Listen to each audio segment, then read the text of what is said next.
Hello and welcome to Teaching My Cat to Read, the very serious book review podcast. I'm Eli. I'm Em. And I'm Lottie. And this week we are discussing everything about The Final Empire by Brandon Sanderson. Cue the music.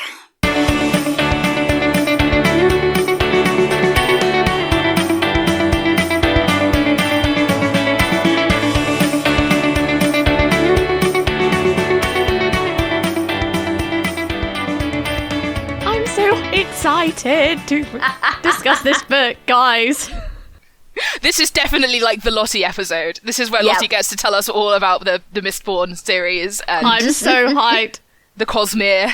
Yeah, I was just telling the guys before we started that I've had to just put spoiler next to so many of my thoughts because I don't want to accidentally spoil the second two books. So if you've only read the first book of this trilogy and you haven't read the other two yet, we apologise in advance. I'm going to try my best to not spoil you. I will try. It's good because Eli and I haven't read the rest of it. Exactly, that's exactly the situation we're in. Yeah, I just don't want to spoil you. Anyway, terrible summary. Let's go steal an empire. Yeah, that's the leverage. Oh, let's go do this. I liked M's suggestion of let's overthrow our empire with the power of metal-based magic and also this orphan I found. Except she's not an orphan until quite late into the book because her father is still technically alive, but he's not a dad. He's just contributed genetics. Also, this is one of those things where I go, okay, so you've got a villainous empire. Most high fantasy books would be like, we shall, train a warrior and we shall be really powerful at magic and we shall have an army. And these guys are like, well, we're thieves and we want to throw an empire, so I guess we will just steal things? We will do crime about it until the empire falls over. And I'm just like, yes, I love this. Play to your strengths. Yes. I mean, that is also how Leverage, one of our most favourite TV shows of all time, works. Yeah. Yes. It's just like, well, here is a problem, and these are the skills that we have, so this is how we're going to use them. Yeah. Our skills are crime. Do you guys want a wide overview of how this fits in to the Cosmere and all the other bits? Tell us everything. Oh, excite. So this is based on the planet Scadrial. I've probably pronounced that wrong. I apologise, Brandon. It's fantasy. Sanderson. There is no correct pronunciation. Exactly. We're here for a good time, not a long time.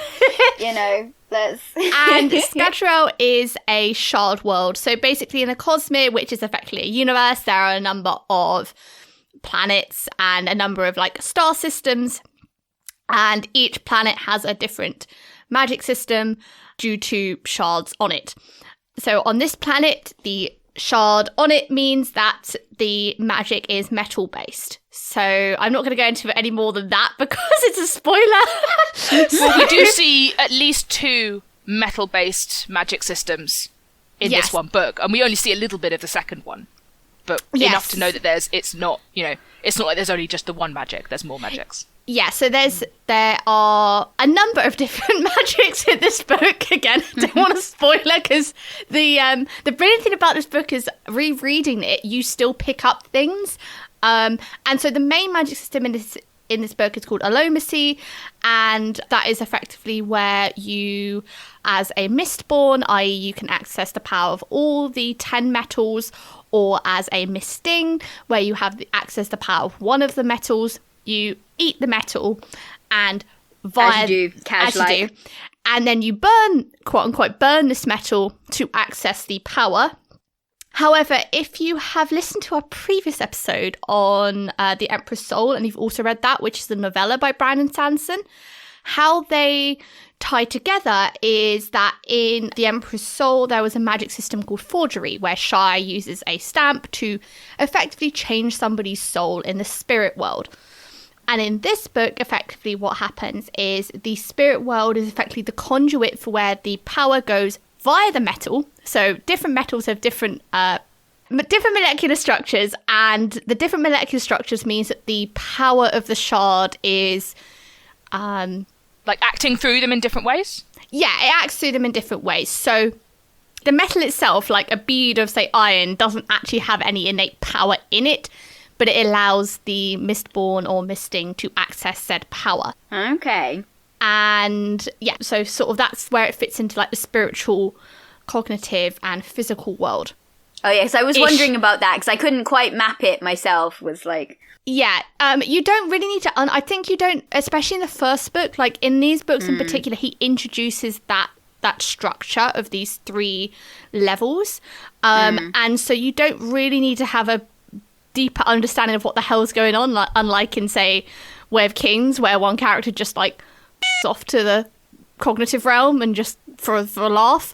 As you do. Just like, I'm going to leave the physical realm and go to the cognitive realm. God, what a mood. Like, you just need to like understand that there are metals, you eat them, you get magic powers.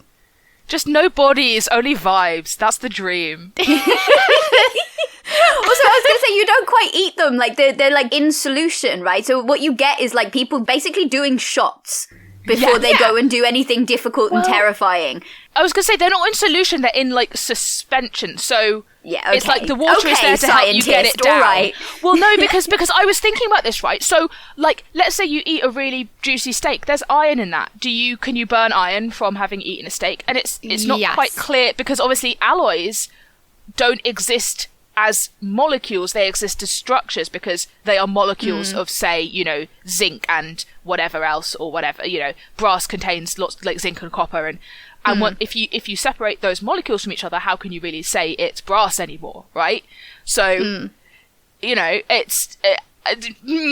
have questions about how far it goes in terms of... You can burn trace metals. I think there was a discussion with Vin and Kelsiar, who we actually need to probably explain who the characters are.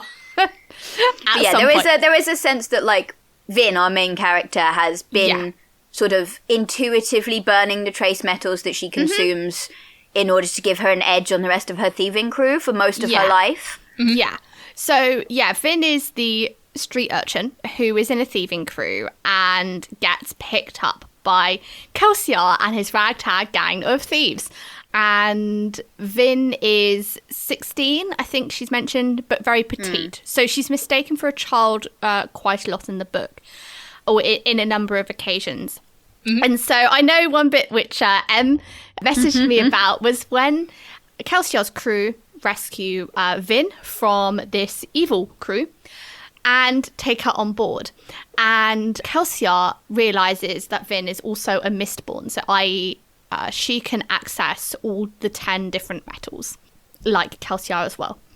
So Kelsiar's quote-unquote big mission is to kill God. That's what he wants to do. He wants to overthrow the final empire and kill what is this guy who is effectively revered as God.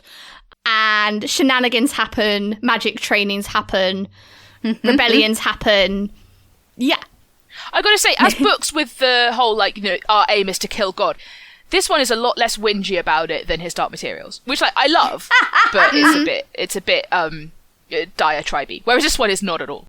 This one is, I mean, it's very practical, but then I guess it's not actually based directly on anything that, like, the author has lived through. That's true. Necessarily. Yeah. So, like, it's not quite that same level of personal investment that, like, anybody who's got trauma around the church is maybe going to have a bit more of a, a slightly more emotional take on killing God than, I mean, I think it also helps that the guy wasn't always God. Like, I think it's pretty clear that even people who do believe that he is God and has a right to be where he is don't believe that he has always been God, which I think changes the stakes a little.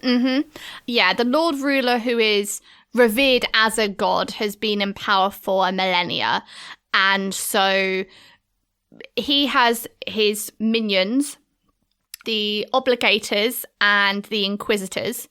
Which I'm just trained to picture like the Jedi hunters from Star Wars Rebels, because they have Inquisitors too. In my brain, Inquisitors are just like the guys with they have very stupid lightsabers, guys. They have like double-ended lightsabers that like spin around and allow you to like helicopter fly around things. That's what I see when people say Inquisitor to me now. I just think of Nobody Expects the Spanish Inquisition. If someone has like fan art of that, please send it through. That'd be great. I have beef about the Inquisitors actually, because as a horror fan, right, you get introduced to these Inquisitors and they're presented as like, we're not quite sure if they're still people actually, and what's happened to them is they've had like steel nails, big old steel nails, like shoved through their eyes and all the way out to the back of their head. And that, and you know, they don't have eyes anymore. They have these sort of like flat discs that are the heads of these nails, and you can see the points of the nails coming out the back of their head, and it's like horrifying. And they can't be killed in a way that normal humans can be killed, and they are probably also all Mistborns in the sense that they can use all of the allomantic powers.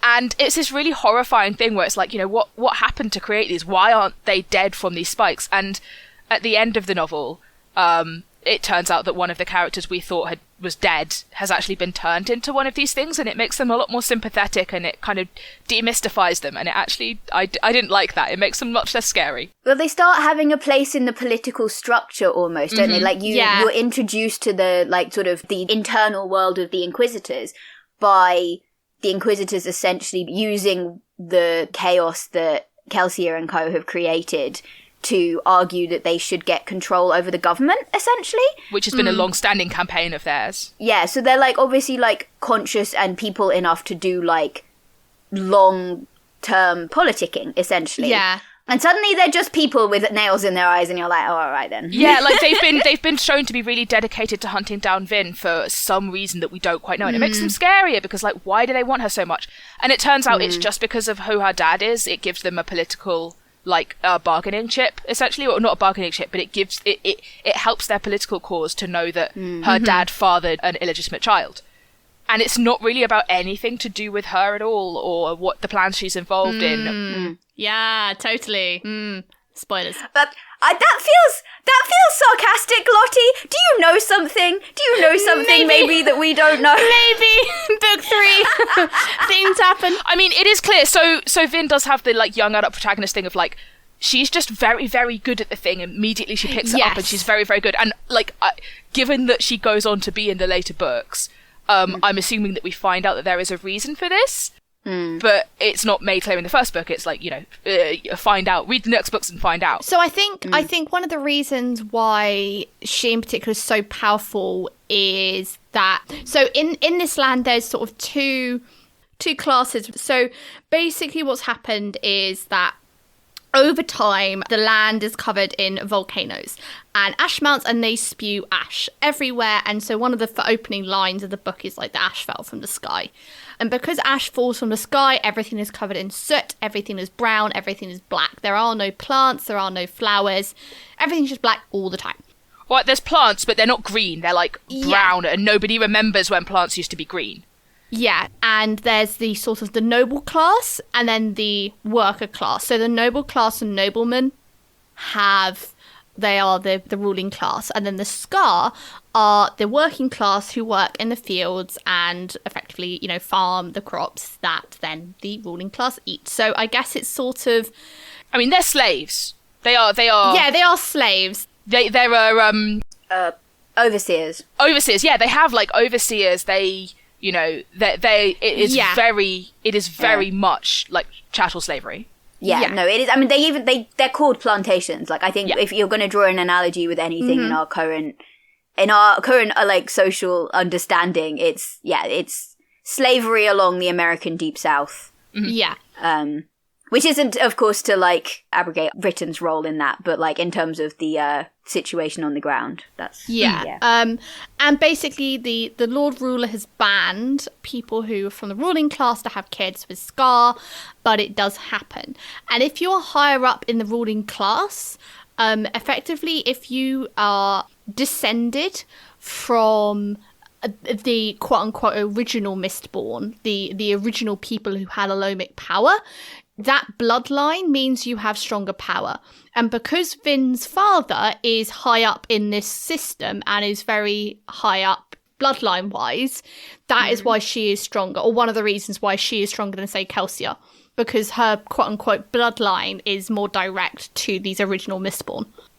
Okay, that was something that Emma was talking about earlier, before we started recording, was fantasy and this incredibly common theme of it matters who you're descended from, power runs in the blood, and how easily that plays into bioessentialism and racist tropes, and how, you know, it's just inevitable that any random like scar worker in one of the plantations just doesn't have the power to change anything, and it's sort of, I don't know, the power to change things comes from your heritage and not from, you know, maybe your ability to organize people or your actions. Yeah. And how that's kind of, and I mean, I know this is one of like the first books he ever wrote, and I don't think that that's something that we see in like the Emperor's Soul, for example, and the way that magic system is presented. But it does make me uncomfortable. It's one of the many beefs I have with Harry Potter as a narrative. It's honestly one of the beefs I have with, like, I mean, it's been a problem in Star Wars for a while that it's just the kind of like the Skywalker saga, but like the fact that Rey's descended from Palpatine and she can't just be a new person in the story, you know? Yeah. Everything comes back to the Skywalkers always, you know. It's a family thing, you know, and that's don't like that.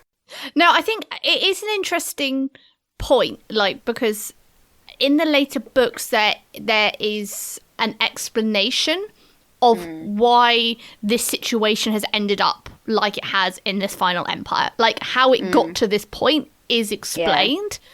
And I remember when I first read it, I was like, oh, it does make it incredibly problematic, because at the sort of the creation of this world, effectively, a decision is made, and it just f***s everything up. And I'll just sort of leave it there to avoid spoilers, but that's basically what's happened. Yeah. But I think you're right. I think in fantasy there is a tendency of like, oh, this is a person who is descended from someone. And I think this is the only book where this happens, in the sense of like your power is obtained through a bloodline.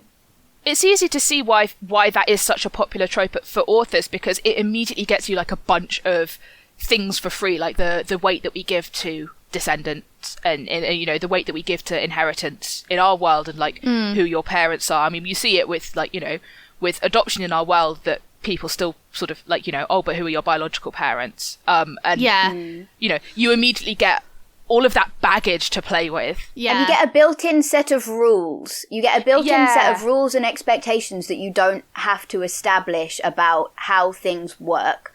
Because we all know how family and biology and blah, blah, blah work. So, like, I do understand it. And to be honest, this isn't, I think it struck me particularly in this book because we were talking about a situation that was clearly modelled on chattel slavery and imperial, you know, and empire. You know, it's an imperialist system, obviously, that it becomes more blatant. But it is a problem with fantasy in general. When Eli and I were talking about this before recording, I was really struggling to think of a magic system where magic doesn't explicitly come from your bloodline. You need to read Way of Kings. It's the same. Yeah, we came up with, like, you know, Discworld, and I've recently read 100,000 Kingdoms by N.K. Jemisin, and you know, the magic in that world is very different. Yeah. And I think the Circle books by Tamora Pierce are mostly avoiding that. I think maybe academic magic runs in families a little, but it does tend to be like, we just don't know why you've got it. It's just a random quality in people sometimes that you have this. And Madness of Angels is the Midnight Mayor series. It is like, it's a mindset thing. Often, like, being a sorcerer specifically is about how you look at the world. That's quite interesting. So it's a mix of kind of like, you know, if you wouldn't be trained if you didn't already have a propensity to look at the world that way, but it can be taught, you know? Yeah. Actually, I think Jonathan Strange and Mr. Norrell, it's not a bloodline thing, because magic has just left and then it's come back, and it's never really explained what mechanism that was, but it's clearly not bloodlines. Like, nobody is explicitly related to the Golden Age or Silver Age of magicians. What I like about, so the Way of Kings is Sanderson sort of his giant book series, and each book's 1,000 pages long. It's the one he wrote, I think he started writing in college, and it's the one he wrote first, but Mistborn was the second series that got published. So Way of Kings took a little bit longer because everyone looked at a 1,000-page book and went, no. Yeah. Well, that's why all Tamora Pierce's early stuff is in quartets, because technically it's one book, but they wouldn't publish a kid's book that was that long. And, like, what I love about Way of Kings is the magic system is about eye color. So it's like if the color of your eyes makes you your caste, but then the people who get the power are the people in the lower caste. This guy gets it who's from a lower caste, and somebody from an upper caste. And there's a really interesting like discussion surrounding like how they're comparing their lives, and he just goes on this massive rant effectively to the royalty, saying, you just you cannot complain about your life because blah blah blah blah blah. Like, I'm definitely getting the vibe from Brandon Sanderson. He's on the right side of history in the sense of that he does not think imperialism is a good thing. You know, this whole book is very much I would say, like it's a critique of empire, and it's surprisingly it was surprising to me anyway how good it was, considering that it felt in a lot of ways like a very classic high fantasy book, you know. I was impressed at how much was in there, you know, in that sense. But I mean, if you read something like A Memory of Empire by Arkady Martine, or 100,000 Kingdoms, N.K. Jemisin. Yes, like, or I mean the ancillary series, like I need to read that. Like, there's a lot of modern work that is being a lot more nuanced about that, and kind of like not using the blood is magic thing. Yeah. That you can get away from that kind of level of bioessentialism. It's not like, I tell you what, it is not a massive problem that I have with Brandon Sanderson specifically, but it is a problem that I have with fantasy in general that I think I was very much reminded of by how built into the system it is, considering that just the sort of real world things that he's riffing off of. And I'm certain that, like, given how well constructed this book is in general, both in terms of world building and in terms of plot, I'm not for a moment suggesting that Brandon Sanderson just threw this in willy-nilly without thinking about it. But it's a trope that is in, like, fantasy books do say, oh, it's in the bloodline, and now we're moving. Yeah.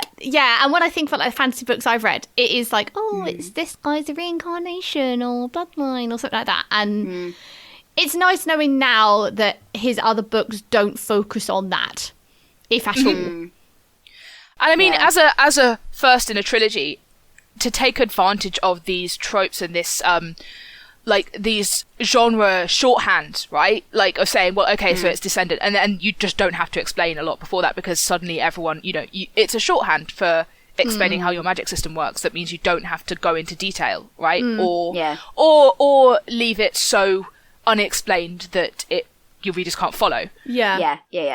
And so it does make sense that as an author, maybe your first book makes heavier use of those kind of tropes, and your second ones explore more, or your later books explore more. Yeah. And for sure, like, he's like, even in this book, I mean, we're saying this, and he's clearly got the potential that created Emperor's Soul, you know? He's not somebody who isn't thinking uncritically about Empire and about the tropes that he's using, because he does subvert them. Like, he's very self-aware about his use of them even now, and I think in this early work.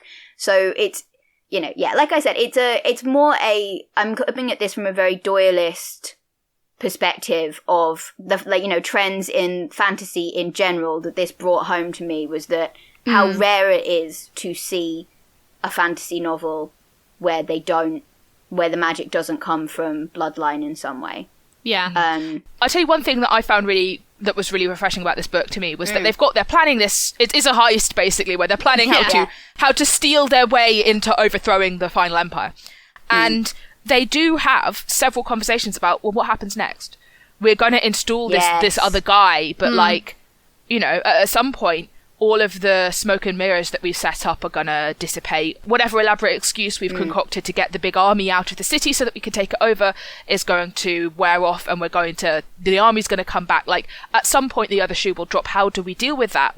At some point we might actually have to kill the Lord Ruler, and we're still not 100% sure how you do that. Yeah, but like, what is our responsibility to the future in that moment? Because it's not just like, dying is easy, young man, living is harder. Yeah, winning is easy, young man, governing's harder. Yeah. And as much as I sort of was rolling my eyes throughout pretty much every single time the character of Ellen Venture was on screen, on page, there is a really interesting conversation that happens in this book, or the book contains dialogue about this where you have these people who are very much like, we want to kill all the noblemen because they're awful and so on, and we want to have a glorious revolution and create something better. And then you have somebody from the ivory tower who is trying to figure out how society could actually reasonably function. And these two very different perspectives, neither of which is actually enough on its own. But the second book goes into that a lot more. Yeah, no, I got the feeling. There's a little like quote at the end of the book, the book that I've got, of like, you know, the first chapter of the next book or something, and you know, the ivory tower guy becomes the king, and but you also see that one of his like right hand man is one of the people from the crew, the thieving crew that is trying to steal everything. So it's an interesting, like, I mean, and particularly when we are ourselves living through a time when you're seeing widening sort of disparities between classes and worsening living conditions for a lot of people in the world. I see these conversations happening around me in real life, so it's kind of nice to see that reflected in a fantasy book. Yeah. I tell you what else I appreciate about that as well, I think it's a very practical view of what makes an empire function. This reminds me of nothing so much as The Trickster duologue by Tamora Pierce, which is the only reason I ever got good grades in any of my medieval history papers, because like the premise is essentially God parachutes in baby spy to assist rebellion in taking down their evil overlords, basically. And it's got a lot of problems in terms of like the way it deals with race. I think it's not the most nuanced, and like the character is essentially a white savior and it's all a bit but in terms of like, I will take you step by step through how this medieval-ish kingdom works and what you would need to do both to take down its existing power structures and replace them in a way that doesn't lead to mob justice and like just a complete bloodbath, and how you would need different people to take on different roles in a new government, and what would that look. I like a fantasy book that actually deals with the economics, because I hate economics in the real world, but I love people in fantasy being love book two. It's really important that we know where everybody's money comes from and whether we collapse the economy when we take out this thing or that thing. Or I got to tell you, one of the things that makes me want to read the other books in this series is throughout the book they've talked about this. It's the 10th metal, and it's really, really rare. And it's metal, mining it is this, atium. You're talking about atium is the 10th, Atium, And how it requires, or the current system is to perform atrocities in order to mine it, essentially. And the Lord Ruler is supposed to have this massive, massive stockpile, this reservoir of it that he uses to completely control the economy. They're on the atium standard, and they don't find it. They scour the palace after, the revolution has happened and all this. And it's like, so what was going on with that? Where did it go? Exactly. And so that's one of the big cliffhangers for me to make me want to read the rest of the series. That was actually one of the twists I liked was towards the end. So I really like the structure of this, and one of the ways I like it is because it tells you at the beginning, you're 3 or 4 chapters in, Vin joins the revolutionary thieving crew, and they lay out what the problems are with them trying to take over and what they will do to resolve them. And it's things like, we need an army ourselves. We need to get the garrison away from Luthadel, the main city.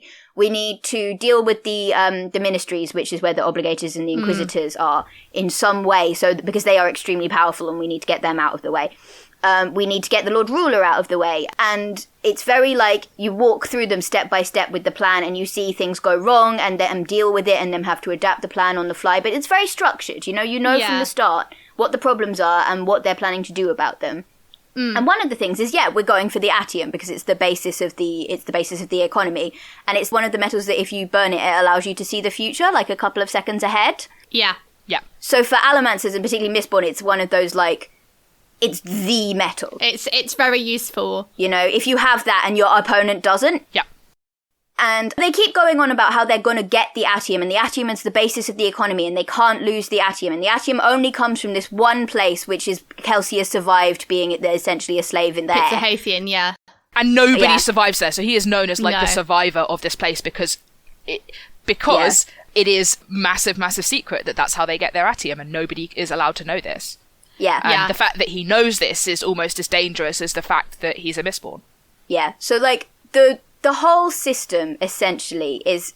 If you take the atium out, everything it falls apart, right? That is kind of... It's built in quite subtly throughout the book, but it's very clear that, like, the atium is the basis of all stability in the region, which is why they need to control the horde that they suspect is in the palace. But it's also why they don't go after the pits. And then when everything goes horribly wrong, Kelsier just walks in and blows up the fucking pits of Heston, and you're just like, you've spent the whole thing going, you can't do that, that's not even on the table. And then he's like, what if I just blew up the entire game board? And it's just such a good payoff moment, because it is just like, actually, fuck this. You know? So you have Mistborn, Yeah. who can use all 10 of the elemental metal, and more commonly you have Mistings who can use 1. Yeah. And they're called things like coin shots, who are the people who can use steel to push things away. And I forget what the other ones are called that can pull things towards them, but like, and you have like thugs who are the ones who can burn pewter to make themselves stronger, and all of these different things. So presumably there are also Mistings who can only burn gold and who can only burn atium, but you would never find out. Because those trace metals don't exist. You know, you don't have trace atium in your water supply. I can't wait till you read the next book. You're like, well, I was going to say, this is such a glaring omission that I'm like, it must come back, right? And I literally just had this thought as we're talking about it. It's not a spoiler if I say it does, but I think there is... Yeah. Like, yeah, so you can have an atium misting, but it's pointless. Yeah. Because you'd never find out. You'd never know. Because you'd never use it. So there's a metal that when Vin is captured... and she's force-fed this metal that burns away all her other metals. That's aluminium. And... Oh, okay. And I'm pretty sure that was it, yeah. And I don't think that's a spoiler. I'm sorry if it is. I don't think we ever find out what it is in the book. And that is... Again, you can have an aluminium misting, but it just does...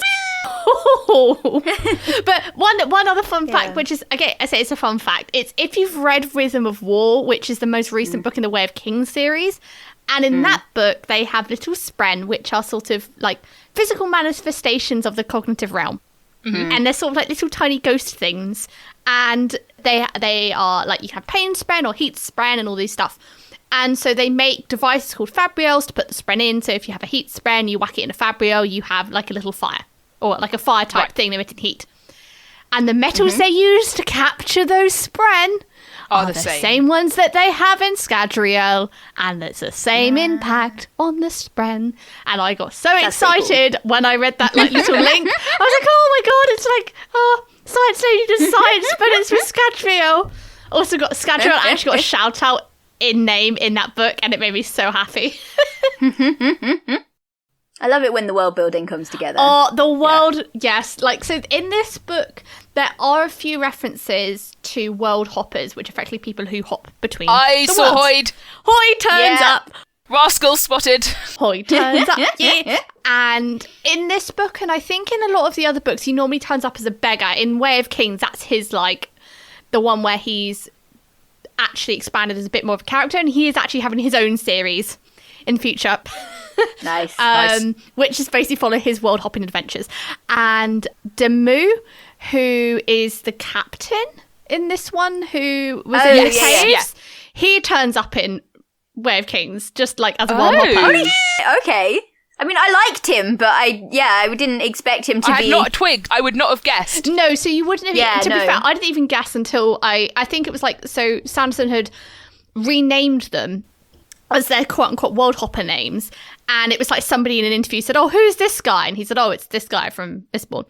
And so that's a nice thing, is like, if you know what to look for, you see those little hidden references. I don't think in this one there's anything specific, but there are, like, Hoyd does a few, for example, in Way of Kings, with magic systems. He messes around with them. You're like, wait, that shouldn't be there.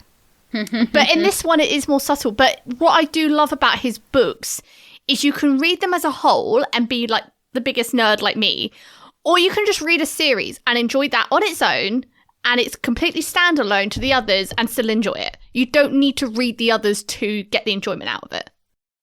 This book, I mean, like, I personally read this. I think this was the first book I read of his. I hadn't read Elantris before this. Right. which is the one that was set on the same planet as Emperor's Soul. So this was sort of my introduction to his world building.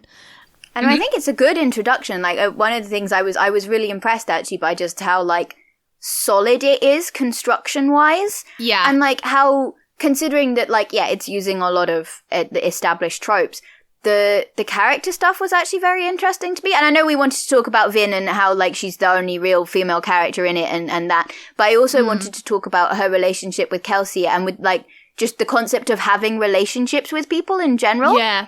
Because that was extremely nuanced in a way that which stupid of me because I've read Emperor's Soul, but I wasn't expecting how like, so essentially you've got two different points on the scale. You've got Kelsey who's like, I'm not going to do this unless I can trust people. And I am going to trust people. You know, I'm actively going to put effort into trusting people because I don't want to live any other way. I tell you what, though, I don't think he does get betrayed throughout this book. No, that's true. And I think he's got decent, actually, judgment of character. But, like, he also, like, I mean, he's coming from so we find out sort of some of his backstory, and he used to be a thief for thieving's sake, essentially, for, like, you know, money because it's fun and that kind of thing. And then he and his wife get captured robbing the emperor, or the Lord Ruler, sorry, essentially. Then they get sent to the pits of Hathsin, and she dies. And it is implied, like, the Lord Ruler implies when they catch him that she betrayed them. And it's her fault that she... So, like, coming from that place, Kelsey I mean, one of the things I really like about him as a character is a lot of his sort of character traits are things that he has made a deliberate, conscious choice to embody. Mm-hmm. So in his kind of character introduction, we get Ascar asking, well, why are you always smiling about this? People, I mean, it comes up more often, but it's an established trait of his that he's smiling all the time. And he says, well, they want to take that from us. Yeah. And I refuse to let them. So yeah, I'm going to smile when I've got something to smile about. You know, you can't, I'm alive. Them, you know, I'm going to smile. And the trust thing is similar. Like he's, you know, he's got every reason to be like, my wife betrayed me. The world is a cold and brutal place, etc. I can't trust anybody. But he still doesn't.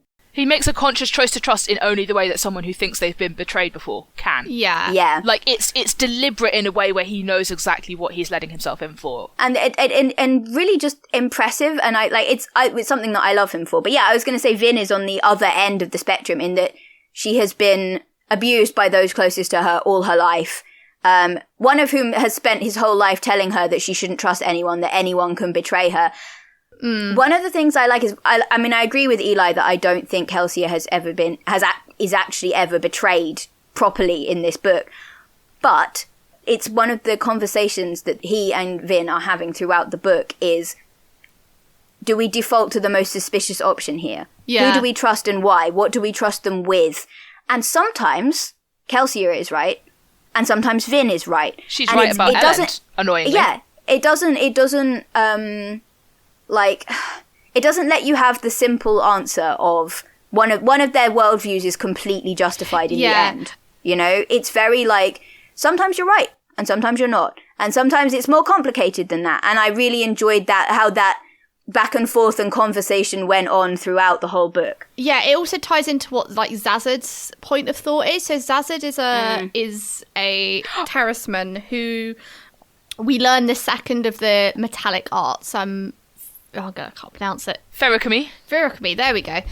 This is probably when you only pronounce stuff in your head and then you have to say it out loud. You're like, yeah, Feruchemy, like alchemy, but with ferrous for like iron. Yeah, iron. And yeah, so he has effectively bands of metal, and so unlike Mistborn, who can effectively extract power via this conduit of the metals, and I think that's like a quote unquote end positive magic system in Sanderson's sort of little categorization, whereas Feruchemy is like equal positive. So basically anything you put into the metal you then take out. So if say a talisman, or if a Feruchemist who is a talisman wants to store health, they have to be sick for a while to store that health up, and then in the future they can access that health and take it out. So it's like it's equal. You can't just They can stockpile. Yeah, you have to effectively a stockpile. And Zazad, what Zazad collects is religions. So he collects world religions from years ago, and the keepers, his people, have been persecuted by the Lord Ruler. The Lord Ruler hates Terraceman, and he hates Verisimus, which you find out later on is because the Lord Ruler is both a Mistborn and a full Feruchemist. Feruchemist. There we go. Thanks, guys. And he knows that the Feruchemists, if they exist, could figure this out, and like, because nobody knows why he's been able to stay alive for so long, and is able to appear young and sometimes old immediately afterwards or whatever, and it's because he's storing up and accessing age or youth. Well, he's also then compounding it because he's a Mistborn. So if he then stores health and eats it, he compounds the effect. Like, he can burn it, which Feruchemists can't normally do. So for extra efficiency. So he only has to store up a little bit of youth to then burn that metal and get lots of youth out, because the metal itself boosts the effect. Yeah. Like, he uses his elemency to magnify the effect of his feruchemy. Yeah, and like the Lord Ruler wants to get rid of the Keepers formed after I think it's called the Recurrence, where basically the Lord Ruler defeats the quote unquote deepness a million, which we also never find out what it is. So that's a mystery. I thought the Lord Ruler was it for a while. That was my pet theory. Was that like the reason that everybody kept going? So they have a journal written from the time of like the defeat of the deepness and the start of the Lord Ruler. And you assume throughout that, sorry, there was spoilering, but you assume throughout that it's the Lord Ruler that wrote it, and so do the characters. And then it turns out that it's not, and it's like, and you know, they're one of the sort of ongoing conversations that they have. Again, I guess falling into the trust and faith thing is the like, this guy seems decent. This guy whose journal we're reading seems like a good guy. How did he get from this to being the Lord Ruler? The answer is he didn't. And for me, I was like, oh, the deepness ate him. He didn't actually defeat it. It's just wearing him as a meat suit. But that is not actually what happened. Anyway, sorry. We were talking about... No, I was saying that it's relevant to Zazad because Zazad is storing religions. And I kind of just harking back to that sort of all things have truth, where I really like Zazad's philosophy of, like, Vin asks him, like, how can you believe all these are true? And he doesn't say they aren't all true, but they all hold truth. And I think that's a really, really nice description of religions as someone who doesn't identify with religion at all. Like, it's a really... I really love Zazad's approach, like his entire philosophy. It's so sweet. He keeps trying to find the right religion for people. Like, he keeps going to Vin and to Kelsier and going like, I think I have one that you might like. Like, he's trying to, like, he describes it as a cloak, I think, at one point, where like the right one protects you and it keeps you warm and it gives you strength, but the wrong one could suffocate you. And at the end of the book, so again, spoilers, which I think, but if you've been listening to this episode this long and you haven't read the book, you haven't run away for spoilers, is that one of the big plot twists is that Kelsier dies. I'm still sad about it. I'm so sad about it. Like, I will say this, if you haven't read A Secret History, for those people who are listening, who have read all the trilogy, haven't read A Secret History, The Secret History is Kelsier, but as a ghost for a bit. As a short story. But you have to read all 3 books before reading that, because it's a spoiler, but it's a really nice, like, sort of Kelsier as a ghost. Yeah.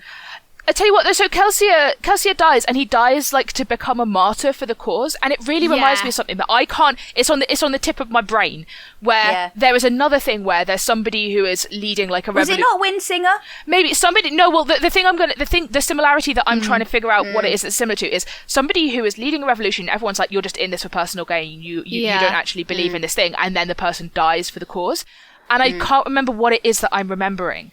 What it's reminding me of, but it's a trope I've seen before. He dies. He dies for the cause because he thinks Marsh, his brother, is dead. Marsh, they find this room that is all bloodied with like human remains everywhere, and it was where Marsh was hiding out, and they think, oh my god, he's dead, and he's left a cryptic note saying, I think they're on to me. And Marsh leaves a cryptic note, and then Kelsier also. So one of the things that is another sort of a plot twist is that Vin is able to pierce copper cloud. So copper is one of the metals where if you burn it, it covers your other metals you're using. But Vin is able to pierce a copper cloud, and it's explained in later books why, but... She can break the rules as we understand them. She can bend the rules, yes. She can pull metal out of other people's bodies, which is something that allomancers aren't supposed to be able to do.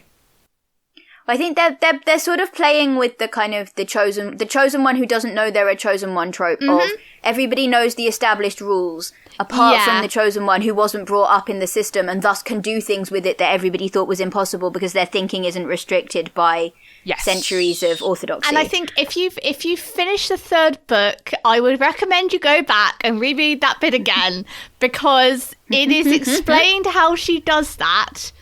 There and then, but you have to go to 3 books on to go, wait a minute. And you go back and you're like, I missed that. What have you done? Like there, and it's very subtle if you don't know what you're looking for. But when you know what you look for, you're like, I just need to go and put the book down because I'm like, wait, how did you hide that? I'm gonna walk this off, yeah. walk it off. That's what I thought Kelsey was gonna do. He got hit and I was just like, he'll walk it off, it'll be fine. And then Vin is just like, he's dead.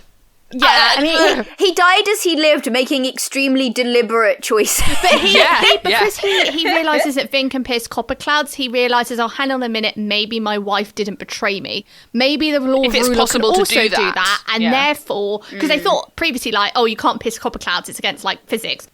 And so he thinks, maybe she didn't betray me. And so that kind of gives him sort of, I guess that he's taught Vin everything, and he dies for the cause. He doesn't come up with that thought on his own. Vin says to him, I don't think she betrayed you. Yeah. And that's it's a really important character moment that she says that to him because her whole shtick has been everyone will betray you, you can't trust anyone. And so for her to say to him, actually, this thing I have believed my whole life, I don't think it's true in this case. Yeah. And this is one of the things I think I was talking about earlier was that kind of like the conversation that they have about trust. And it's a give and take between them, They're both learning from each other. It's not just Vin heals from like decades of trauma and like learns to trust people. It's also Kelsey learns from her as much as she learns from him. And I think that's a really nice character dynamic that I really appreciate. It's not brushed over either. Like, I think in these books, you definitely get a sense of what he does eventually in Way of Kings, where, especially in the most recent book of Way of Kings, they talk about the mental health implications of war. You don't just go to war and have a fight and be like, woohoo, I'm the hero, and not have the consequences of it. And that certainly impressed me with the setup of this book was, And it is really, I really appreciate that because I feel in fantasy you could just be, and this guy's a hero and he's a saviour and he saves everybody, he therefore can't die and has no problems dealing with all this violence and doesn't, he doesn't need to go to therapy because he deals with it fine. Yeah. You know what this is reminding me of? I rewatched Into the Woods recently and I always forget that like, halfway through it switches from being traditional fairy tales to being the consequences of traditional fairy tales, and I just love that turnaround. Yeah. See, I have that entire musical burned into my brain because I did it once as I was in the orchestra for it once, so I listened to it for like twice a day for 5 days. Oh my God. You know what we haven't talked about? We were going to talk about Vin being the only girl in this book. We've done it again where we're going to need a whole other episode to talk about the women because yeah. Well, I tell you what, we can read the rest of these books and do episodes on them. So that's fine. There'll be more time. Yay. I mean, one interesting point is that like if you go on Google, like why is there only one woman?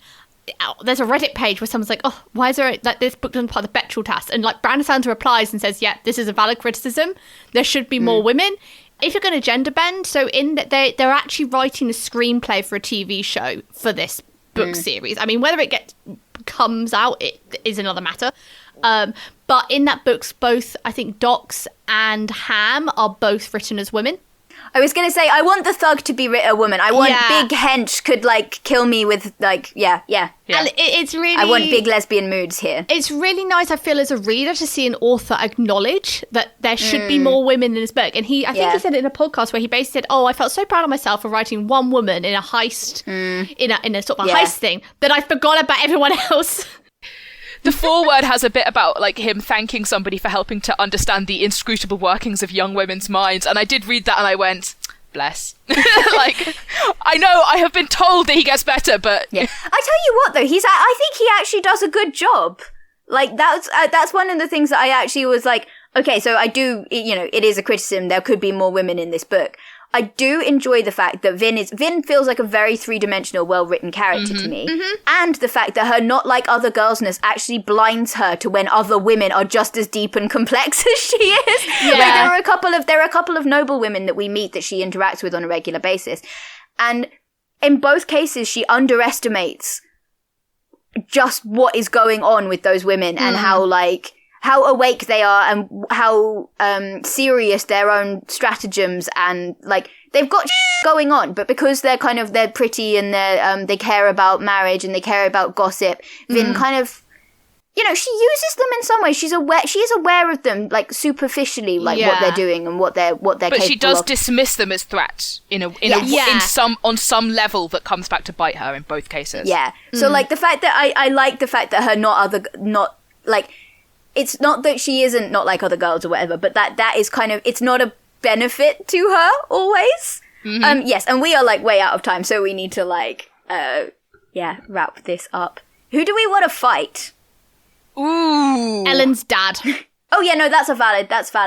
Isn't that the plot of the second book? Basically, kind from of. what I gather from the one chapter that I got at the end. Yeah, his dad's a prick. Breeze is kind of slimy. I would punch Breeze at least once. Breeze needs to slap with a wet fish of reality. That's what he needs. So.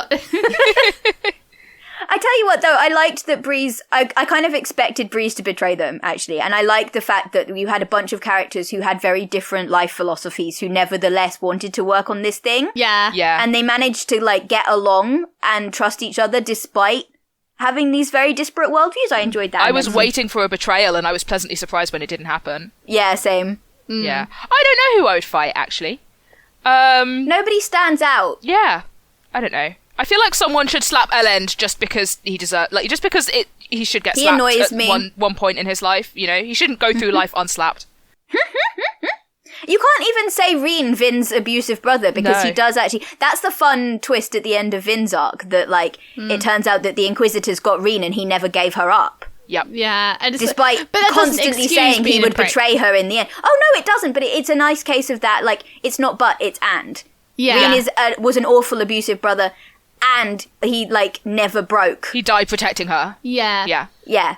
For her sake. Those two things can coexist. Mm-hmm. Which, again, is more nuanced than I generally expect from classic high fantasy. So what do you guys think Gothmog would give this book? Our resident reviewer. I think very high. There's a lot of thief. There's a lot of crime. There was a lot of crime. There's a lot of violence. People get stabbed with little daggers a lot. Yeah. There's a lot of skulking around on rooftops. Brooding. Lots of stealth in the mists. I would go for a 9.5. I don't think it's going to be as high on her scale as, for example, Temeraire.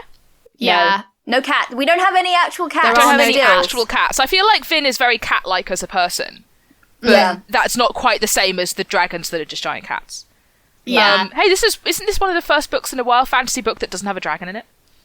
We've had a lot of dragons. Oh, that is true. Oh. Yeah. Yeah. I think she'd give it high. So I say a 9. I'm happy with a 9. Yeah. What else have you guys been reading? Well, I haven't done much reading. I've just been rewatching the 5-second clip that Rosamund Pike put out of her in Moraine Sedai costume, and it broke my mind. So just a date when we're recording this, I am so hyped. Yeah, I read 100,000 Kingdoms. Phenomenal. N.K. Jemisin writing. Also, critique of empire and, sort of complex magic systems and what do we owe to people, and very, very, very good. Blew my mind. And I basically just reread Ella Enchanted because it was that kind of week. I needed a soft, fluffy, enjoyable fantasy. Ella Enchanted is one of my, happy place fantasy rereads. It's just a good time. A good, soft time involving... The heroine's powers are malicious compliance and languages, and I'm just I love that for you. That's delightful. But yeah, that's pretty much it. Right, what are we reading next time? So, next time we are going to chat about Frankenstein by Mary Shelley. So yeah, get in all your Gothic literature fans and put your hats on. So yeah, thank you all for listening. Please like, subscribe, review on your podcast platform if you can. Add us on our Instagram. We've got Twitter. We now have a Goodreads.